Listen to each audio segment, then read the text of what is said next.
मिल्खा सिंह अपने आप में एक कहानी है। उनके पैदा होने से लेकर अभी तक का उनका सफर किसी फिल्मी कहानी से कम नहीं है। दरअसल मिल्खा सिंह का जन्म अविभाजित भारत के पंजाब में एक सिख राठौर परिवार में 20 नवंबर 1929 को हुआ था।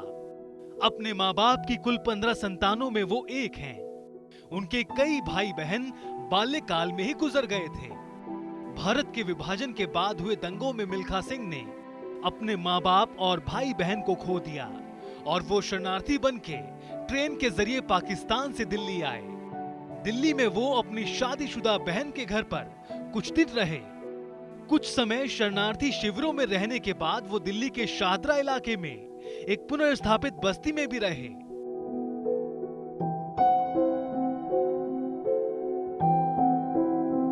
ऐसे भयानक हादसे के बाद उनके हृदय पर गहरा आघात लगा था। अपने भाई मलखान के कहने पर उन्होंने सेना में भर्ती होने का निर्णय लिया और चौथी कोशिश के बाद सन 1951 में सेना में भर्ती हो गए। बचपन में वो घर से स्कूल और स्कूल से घर की 10 किलोमीटर की दूरी दौड़कर पूरी करते थे और भर्ती के वक्त क्रॉस कंट्री रेस में 6ठे स्थान पर आए थे। इसलिए सेना ने उन्हें खेलकूद में स्पेशल ट्रेनिंग के लिए चुना था।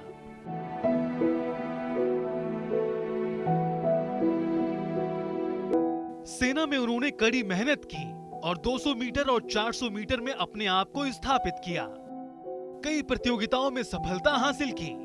उन्होंने सन 1956 के मेलबर्न ओलंपिक खेलों में 200 मीटर और 400 मीटर में भारत का प्रतिनिधित्व किया, पर अंतर्राष्ट्रीय स्तर पर अनुभव न होने के कारण सफल नहीं हो पाए।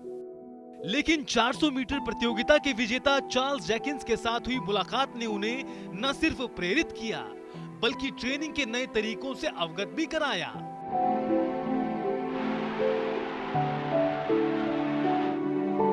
इसके बाद सन 1958 में कटक में आयोजित राष्ट्रीय खेलों में उन्होंने 200 मीटर और 400 मीटर प्रतियोगिता में राष्ट्रीय कीर्तिमान स्थापित किया और एशियन खेलों में भी इन दोनों प्रतियोगिताओं में स्वर्ण पदक जीता।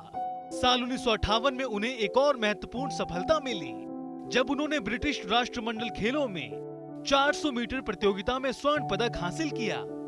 इस तरह वो राष्ट्रमंडल खेलों के व्यक्तिगत स्पर्धा में स्वर्ण पदक जीतने वाले स्वतंत्र भारत के पहले खिलाड़ी बने। इसके बाद उन्होंने सन 1960 में पाकिस्तान प्रसिद्ध धावक अब्दुल बासित को पाकिस्तान में पिछाड़ा, जिसके बाद जनरल अयूब खान ने उन्हें फ्लाइंग सिख कहकर पुकारा।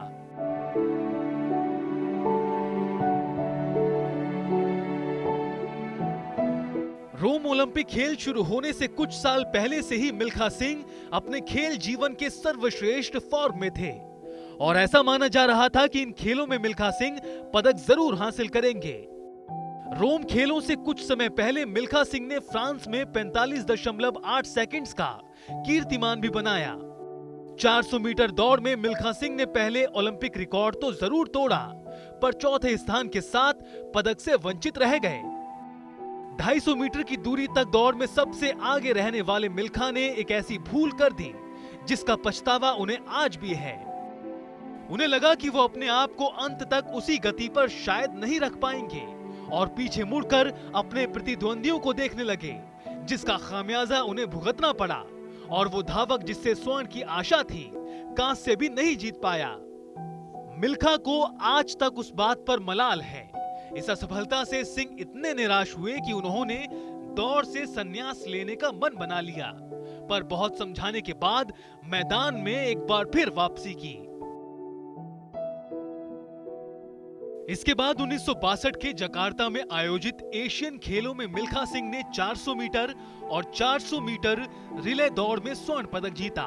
उन्होंने 1964 के टोक्यो ओलंपिक खेलों में भाग लिया और उन्हें 3 स्पर्धाओं में भाग लेने के लिए चुना गया, पर उन्होंने 400 मीटर रिले में भाग लिया, पर यह टीम फाइनल दौड़ के लिए भी क्वालिफाई नहीं कर पाई।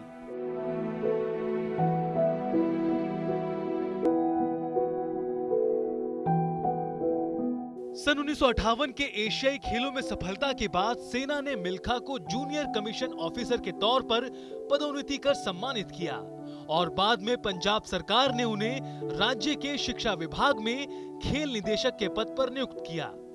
इसी पद पर मिल्खा सिंह 1998 में सेवानिवृत्त हुए। साल 1958 में भारत सरकार ने उन्हें पद्मश्री से सम्मानित किया, पर मिल्खा सिंह ने सन 2001 में भारत सरकार द्वारा अर्जुन पुरस्कार के पेशकश को ठुकरा दिया। मिल्खा सिंह ने अपने जीवन में जीते सारे पदकों को राष्ट्र के नाम कर दिया।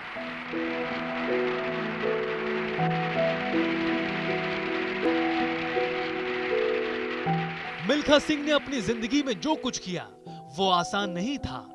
ये उनकी मेहनत, लगन और देश के लिए प्यार था। तभी इस खिलाड़ी की दास्तां किसी किरदार से कम नहीं। Bureau report,